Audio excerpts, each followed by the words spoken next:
It is Inside the NBA presented by American Express. Ernie Johnson with Shaq and Kenny and Chuck staying up late tonight. Yes. Well worth it. Two tremendous games. We'll get to the highlights of those two games in just a bit. But we begin with a story that has dominated the headlines. The FBI announced on Thursday that two major operations, one involving the sharing of insider information for betting on NBA games, and the other centering on rigged poker games using high-tech cheating devices, have led to the arrest of more than 30 suspects, some involved in organized crime, and 3 with NBA ties, including Hall of Famer Chauncey Billups, the head coach of the Portland Trail Blazers, Miami Heat guard Terry Rozier, and former player and assistant coach Damon Jones. Here is FBI Director Kash Patel. Individuals such as Chauncey Billups, Damon Jones, and Terry Rozier were taken into custody today. Former, current NBA players and coaches. What you don't know is that this is an illegal gambling operation and sports rigging operation that spanned the course of years. The FBI led a coordinated takedown across 11 states to arrest over 30 individuals today responsible for this case, which is very much ongoing. Not only did we crack into the fraud that these perpetrators committed on the grand stage of the NBA, but we also entered and executed a system of justice against La Cosa Nostra to include the Bonanno, Gambino, Genovese, and Lucchese crime families. Now here's the statement the NBA released. We're in the process of reviewing the federal indictments announced today. Terry Rozier and Chauncey Billups are being placed on immediate leave from their teams, and we will continue to cooperate with the relevant authorities. We take these allegations with the utmost seriousness, and the integrity of our game remains our top priority. Let us bring in senior insider for ESPN, Shams Charania, who's been working this story all day and has rarely moved out of that seat in the Los Angeles studio as he's doing interviews. And I guess the question a lot of folks are asking right now is this the tip of the iceberg, or is this the iceberg?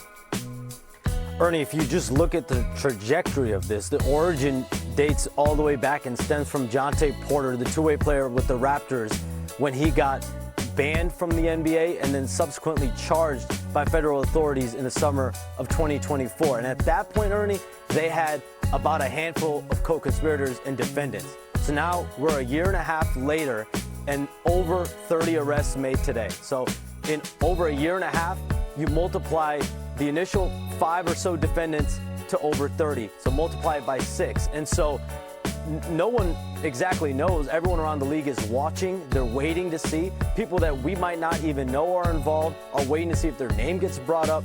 Because at the end of the day, this is where it's at. An FBI source told me today that they are continuing to gather information, seeing who out of this new group of arrests are going to cooperate with the authorities. So it'll come down to what more information can the FBI gather, what can they prove in the court of law, and that's what we're going to find out really over the next 8 to 12 months. You know, Shams, I asked you a little bit earlier, I think the NBA dropped the ball. I think when the integrity of the game is in question, you got to be like, no, we got to look at this. Did the NBA drop the ball with the whole Rozier situation, going back to when he was playing for the Hornets? It's hard to say they dropped the ball, Chuck, for this because they did what was under their jurisdiction, which is they took his phone from him as part of their investigation. They spoke to other people around him, but they also don't have the subpoena power and the ability to go talk to these other co-conspirators, these defendants that have been named in the initial case that clearly have some crossover with the illegal poker fixing situation as well.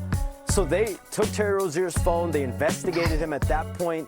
A spokesperson with the NBA said they could not find enough of evidence. There was not enough evidence to discipline Terry Rozier. The FBI, obviously, over the course of two and a half years later, so this started in March 2023, took the FBI 2.5 years to come down with these charges, and that included subpoena powers, that included interviews, that included getting even more materials. There were other people involved, right, from the first charge with the Jontay Porter situation that led to all these today. Any idea how this is being accepted in the league offices right now? I know we read the statement that they released, but is this a crisis, or is it that stage at this point? How would you describe it, Shams? I would describe it as taking it with a ton of seriousness. That's the term that I heard from all parts of the league office. And it's also the unknown. My understanding, I reported it today on First Take, the league had no idea about these arrests coming this morning. No idea. They did not have knowledge about Chauncey Billups being arrested. They did not have knowledge about Terry Rozier being arrested this morning. This was the FBI. This was Kash Patel and his group. And they let it. And that's why, in Chauncey Billups' case, he was coaching in a game last night. Several hours later, the feds essentially show up at his home in Portland, Oregon at 6 a.m. Terry Rozier was sitting on the Miami Heat bench last night in that game in Orlando. He's at his Orlando hotel because the team stayed overnight. The feds show up there at 6 a.m. They had no idea this was coming. And so now the league is just in the form of gathering information, seeing what's in the indictments. And at the end of the day, everyone is waiting to see what happens once everyone, Damon Jones, Chauncey Billups, Terry Rozier, all the other 25-plus defendants have their day in court. And that process will start in late November and early December for Chauncey Billups and Terry Rozier, who I'm told will fight this with vigor, and they think this will be at least a 6 to 12-month process. Listen, I think from a common sense standpoint, we got some nervous people out there right now. If they're involved in this, I think we'd have our heads in the sand and think there was only 3 guys. But do you really? I mean, honestly, I think there's some nervous people out there right now because gambling is so prevalent in sports. I mean, me and Kenny do commercials for companies. Shaq does commercials. I mean, everybody does commercials, but you just can't cross that line for the integrity of the game. But I think it's fair to say there's some nervous people out there.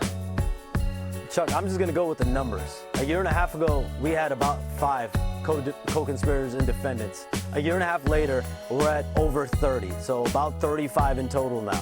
So, I mean, I'm just looking at math. I don't know where we're going to be in a year and a half. I don't know where we're going to be in 6 months, 8 months. But the trajectory, the origin was there, the trajectory is there, and there's no doubt. The FBI, and a source told me today, they're seeing who else will cooperate here from this new batch of arrests. Shams, as always, great reporting. Thanks for the time. We appreciate you. Thank you.